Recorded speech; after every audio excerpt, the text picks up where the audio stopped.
Well, I'm joined now from Cairo by Rachma Zain, whose powerful message has gone viral online. Rachma, thank you very much indeed for joining me. We've got a slight delay in the connection between us, so I'm going to ask you questions and give you time to answer them rather than try and talk over you, because that isn't going to work given the delay. So let me just ask you, first of all, you were on CNN. I know Clarissa Ward, the correspondent that you were very passionate towards. In my opinion, having worked at CNN, she is one of the best foreign correspondents in the world. And I felt absolutely has tried to straddle this very tricky line of reporting fairly and accurately on what is a horrendous conflict. When you look back at yourself in that exchange with Clarissa, how do you feel about the way that you addressed her? Do you have any regret? Or do you feel you could have expressed yourself differently? Or do you feel it accurately represented how you were feeling? I'm not going to waste my time talking about the report with Clarissa because this takes away from the point. You mentioned before there was a deadlock in the debate. There's no deadlock in the debate. There is terror in the debate. You are unable to debate with Israel because what's happened so far is we're witnessing the sick relationship between the United States and Israel, where basically the United States has given a permission for Israel to have genocide on ground. And what's happened is we're seeing no one can say no to Israel. The United Nations isn't able to say no to Israel without repercussions. Media figures aren't able to say no to Israel without repercussions. So what ends up happening is that you're basically raising a spoiled brat you're unable to say no to, that has now grown up to be a sociopath. And let me reiterate that the relationship between the United States and Israel is putting the world in jeopardy. So what we're witnessing now is a serious issue where both parties need to reassess their relationship. I understand that Biden, because he's pitted his own people against each other and wasted billions of dollars giving them to Israel instead of looking at his own homeless, his own medical care issue, his own student loans issue. So a lot of American people are also extremely angry, and they're also looking at unfair coverage. The reason this video has gone so viral, one, it's alarming that it's gone so viral, because what should be going viral is the footage that we are witnessing out of Palestine, out of the occupied territories, of children being massacred. It's not a war. A war assumes that both parties are on equal footing. Okay, I hear you. What I would say in response to that is that on October the 7th, Hamas, who are the ruling authority in Gaza, committed an act of such heinous terrorism, killing 1,500 people, including 260 people at the music festival. In 1948, let me finish, Rachma. Let me finish. What happened let me just then? ask, let me just say, the militia? Rachma, let me just ask you the question. No, you have to let me ask a question. I've been very polite to you and respectful. I've let you have your say. I'm going to say something now to you, and you can respond. Bear in mind there's a delay, so this isn't exactly the easiest debate to have. Well, that's why I said at the start, why don't we let me ask questions, you answer them, and that's the way this can proceed in a respectful manner. I would simply say to you that I've had a number of pro-Palestinian voices on this program in the last 2 weeks, and a number of pro-Israel voices. Many of the pro-Palestinian people I've had on have been very quick to condemn what Hamas did on October the 7th. Some have not. What's your position? Before we get to what you just said to me about what Israel has done and what America's doing and so on, what is your view as someone in Egypt about what happened right on your border there in Gaza by Hamas against Israel? It's a very fair question. But the thing is, maybe I have a privilege being so close to the border, having many Palestinian friends, knowing more history, that I understand that once you oppress a people, and again, I'm not justifying what happened. The killing of civilians on both parts ought to be condemned.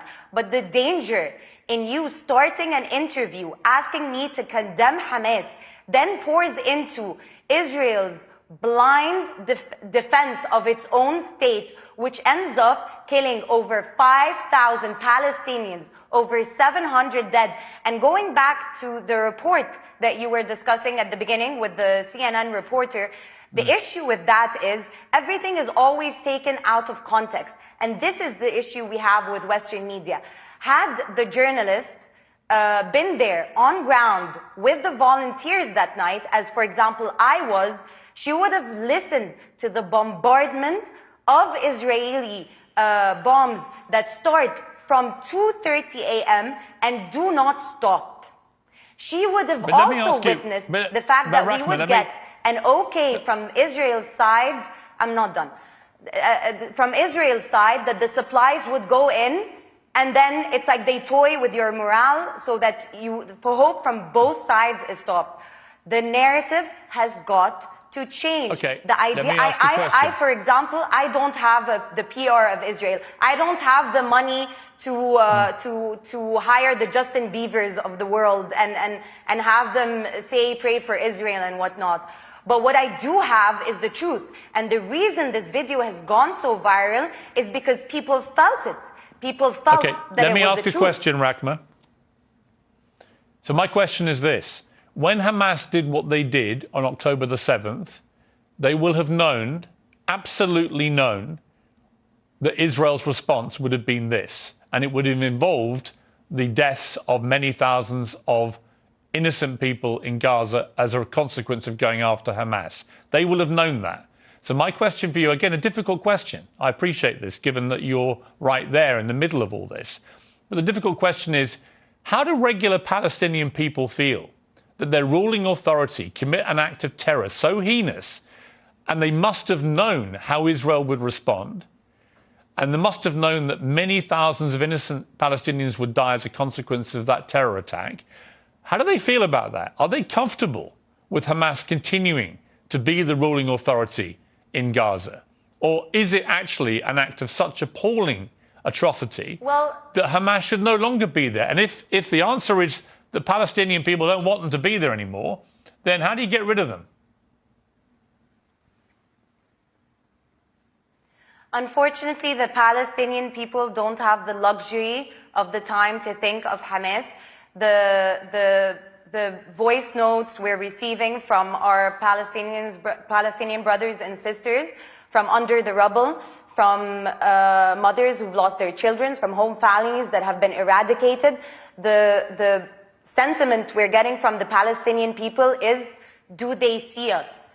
If the United Nations, that's whole premise was to avoid this kind of genocide, was created to avoid this kind of humanitarian crisis, cannot stand up to one spoiled brat of a fascist organization, then where are we in this world? And what's sad is that it's a top-down movement. You have the United Nations unable to speak to Israel. You also have the people at work who cannot hold the Palestinian flag, who get fired on the spot. I've had people who work in New York text me and tell me that they've been fired on the spot. Rahma, I have a question. You know what else I've had that unfortunately I cannot show? Screenshots of emails from prominent news channels where anchors, where younger people are emailing producers, are emailing one another, begging, why aren't we showing the other side? Why aren't you showing the other side? Because what's happened is that I have to be able to respond. Israel has given you a brand book where you can, so that you can be prim and proper in front of your own people. I have to be able to respond, They've been very Rahma. clear about their intent. They've been very clear since the Haganah. You have to let me respond now, okay? I'm listening to you respectfully. I am not the media. I've given more of a platform to pro-Palestinian people, including yourself, than any other show in the world. So I resent the suggestion that I'm just like everybody else. Which is in itself a problem. I have deliberately given large chunks of my show each night to voices like yours to tell the side of the Palestinians. But again, I come back to this. You talk about genocide by Israel against Palestinian people. What do you call the Hamas stated intent? They've made no secret of it. It's their stated intent to wipe Israel off the face of the earth, to kill all Jews. And that's exactly what we saw them try to do on October the 7th. What do you call that if it's not genocide? But you've seen that from the other side. You know, it's interesting because this point brings one to be called and dubbed anti-Semitic. You know, I believe that Israel is the most anti-Semitic entity ever. We used to live with our Jewish brothers and sisters here in the Middle East and in Palestine, and the creation of Israel on a racist premise differentiated, because you didn't have Jewish Arabs or whatnot. You just had Arabs. They were Christian. They were the people of Palestine. You're not answering my question, They were Muslim. They were Jewish. I don't need to, because the problem is actually you do need to. Why are we having a debate? Is it not to solve, or is this for another sensational interview? Is this a sensational interview, it's or not is about it sensation. To solve? I am You've here accused, to say you've something accused clearly, Israel of that genocide. We need a ceasefire because the world is in danger. I have accused Israel of genocide. I am accusing Israel of genocide. Simply saying this to is you, a genocide. And they I'm have simply said saying it's a genocide. Rahma, I hear you, and you're perfectly entitled to that view, although Israel would contest that characterization of what they have been doing, but many would agree with you. But I simply say, what is Hamas waging against Israel? I would love if they would contest with evidence rather than terror. Yeah, but do you not agree with me that what Hamas is doing is clearly... Do you not agree with me that clearly what Hamas is waging against Israel is also genocide by your criteria? I am, you know what's, again, this is a dangerous debate, because what you're trying to put me in is, once I condemn... Just asking you a question.